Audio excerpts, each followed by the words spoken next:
Pra gente relembrar a fisiologia da tireoide, a tireoide, eu acho até que eu já falei isso pra vocês ontem, mas eu vou repetir porque é muito importante. A tireoide, ela produz 93% da sua produção com T4, que é o hormônio... Na verdade, ele é o que a gente considera até um pré-hormônio. O T4, ele tem efeito fisiológico, mas dentro da célula, a célula normalmente ativa ele em T3. Então, se a gente for pensar na produção tiroidiana, a maior parte do hormônio produzido pela tireoide é T4. Só 7% é T3.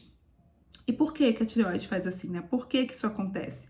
Sendo que o T3 é 4 vezes mais potente que o T4, sendo que a meia-vida é diferente, a intensidade de ação é diferente. Então, assim, o T3, ele é mais potente que o T4, mas ele tem a meia-vida muito mais curta, ou seja, ele dura menos no sangue, o efeito dele dura menos. E a maior parte da produção do T3 não acontece na tireoide e não vai para a circulação. Ele é produzido nos tecidos periféricos a partir de enzimas chamadas desiodinases, tá? E essas desiodinases são enzimas que são moduladas, por exemplo, por metabolismo celular, por nível de inflamação. Então, olha que interessante, eu acabei de falar para vocês que a inflamação afeta a produção dos hormônios do hipotálamo e da hipófise, o TRH e o TSH. E a inflamação também reduz a conversão do T4 em T3. O que significa isso? Que o corpo fica tentando se defender do excesso de função desse hormônio, né? Ou diminuir a taxa metabólica em doenças agudas graves, em doenças em que o paciente está internado, estresse grave, etc.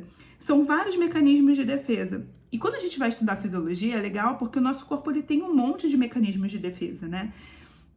E ele tem diferentes formas de tentar otimizar os processos metabólicos.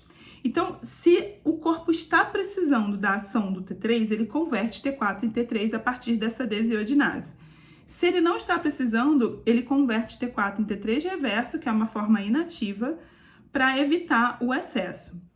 E isso é interessante a gente falar, porque assim, quando eu estou numa condição de hipotireoidismo e eu preciso repor um hormônio que está faltando, eu preciso também imitar essa fisiologia. E a fisiologia é justamente entregar T4, para que as próprias células possam se regular e produzir o tanto de T3 que precisa, ou eliminar aquele excesso caso não precise. Quando eu dou T3, que é a formativa, vocês vão ver que vão ter muitos vídeos na internet aí falando T3 é a bateria do corpo, T3 é isso, T3 é aquilo, tem que dar T3 senão não funciona. Não é verdade, gente. O nosso corpo ele tem essa capacidade de funcionar. Existem pessoas que têm uma mutação genética na desiodinase? Existe. Mas essas pessoas elas vão ter sintoma desde o nascimento, sabe? É uma coisa grave. As disfunções de desiodinase no adulto geralmente são disfunções transitórias, como eu falei, né? Uma reação normal a uma situação anormal. Uma situação de estresse, uma situação de inflamação. No momento em que você resolve a condição de base, essa função de desiodinase se reestabelece, não tendo indicação do uso de T3. A gente usa T3 justamente para esses casos de deficiência genética, né, ou de condições mais raras, em que a função da desiodinase não volta. Não é a maioria dos casos, tá?